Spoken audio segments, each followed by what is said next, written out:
ഈ പറയുന്നത് ഞാൻ വേറൊരു റീലിൽ കണ്ടിട്ട് ഇൻസ്പയർഡ് ആയ കാര്യമാണ്. ഐ മീൻ ഇൻസ്പയർഡ് ആയതിനേക്കാൾ കൂടുതലൊരു കുറ്റബോധം തോന്നിയെന്ന് വേണം പറയാൻ.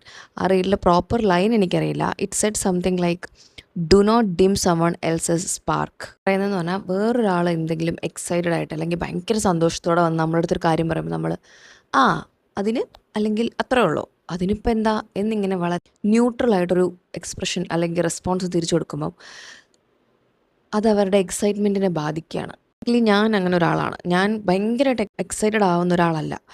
അതുകൊണ്ടായിരിക്കാം വേറൊരാൾ എക്സൈറ്റഡ് ആയിട്ട് എന്തെങ്കിലും വന്ന് പറയുമ്പോൾ ഞാൻ ഓക്കെ അല്ലെങ്കിൽ ആണോ ഇത്രേ ഞാൻ ചോദിക്കാറുള്ളൂ. ഐ റിയലൈസ്ഡ് വൺ തിങ്, നമ്മൾ എക്സൈറ്റ്മെൻറ്റ് എല്ലാവരോടും ഷെയർ ചെയ്യുന്ന കാര്യമല്ല. വളരെ കുറച്ച് ആൾക്കാരുടെ അടുത്ത് മാത്രമേ നമ്മൾ ട്രൂ സെൽഫിൽ എക്സൈറ്റ്മെൻറ്റ് നമ്മൾ കാണിക്കുള്ളൂ. എല്ലാവരുടെ അടുത്തും പോയിട്ട് അത് ചെയ്തു ഇത് ചെയ്തു എന്നൊന്നും നമ്മൾ പറയില്ല. മേ ബി പറയുമായിരിക്കും, പക്ഷേ ആ ഒരു എക്സൈറ്റ്മെൻറ്റിൽ അത്രയും സന്തോഷത്തോടെ നമ്മൾ ആരടുത്തും പറയാറില്ല. പറയുന്നത് നമുക്ക് അത്രയും ക്ലോസ് ആയിട്ടുള്ളവരടുത്തോ അല്ലെങ്കിൽ നമ്മുടെ അച്ചീവ്മെൻറ്റ്സിൽ നമ്മുടെ സന്തോഷത്തിൽ പങ്കുചേരും എന്ന് തോന്നുന്ന ആൾക്കാരുടെ അടുത്തോ ആയിരിക്കും. അങ്ങനെയുള്ളവരിപ്പം നമ്മൾ തിരിച്ചു കൊടുക്കുന്ന ആ ഒരു റെസ്പോൺസ് വളരെ ന്യൂട്രലോ അല്ലെങ്കിൽ വളരെ കാഷ്വലോ ആയിക്കഴിഞ്ഞാൽ അവർക്കത് ഹേർട്ട് ചെയ്യില്ലേ?